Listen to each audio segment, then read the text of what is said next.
கோடைகால வெப்பம் காரணமாக உண்டாகும் நோய்களை குணமாக்க இந்த வீட்டு வைத்தியத்தை பின்பற்றுங்கள்.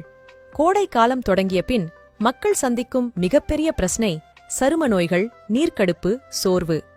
அதிகமான வியர்வை வெளியேறுவதால் சிலருக்கு நீர்ச்சத்து குறைபாடு ஏற்படும்.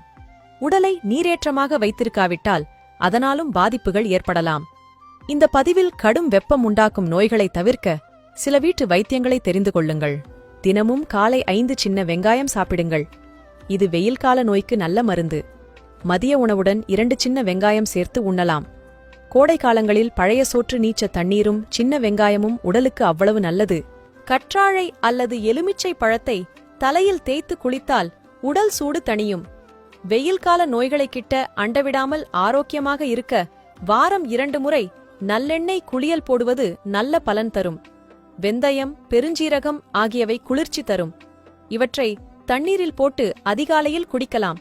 நீங்கள் வெயிலில் வெளியே செல்கிறீர்கள் என்றால் உடலில் நீர் பற்றாக்குறை ஏற்பட்டு நீரிழப்புக்கு காரணமாகிவிடும். அதனால் வெளியே செல்லும்போது தண்ணீர் கொண்டு போக மறக்க வேண்டாம். எப்போதும் கையில் எலுமிச்சை பழத்தை வைத்துக் கொள்ளுங்கள். இதனை பிழிந்து நீருடன் அருந்துவதால் நீரிழப்பு சரியாகும். தர்பூஷணி, வாழைப்பழம், கரும்புச்சாறு, நுங்கு, இளநீர், வெள்ளரிக்காய் ஆகியவை வெயிலுக்கு நல்லது. இதனால் தலைசுற்றல் போன்ற நோய்களை தவிர்க்கலாம். அடிக்கடி எடுத்துக் கொள்ளுங்கள்.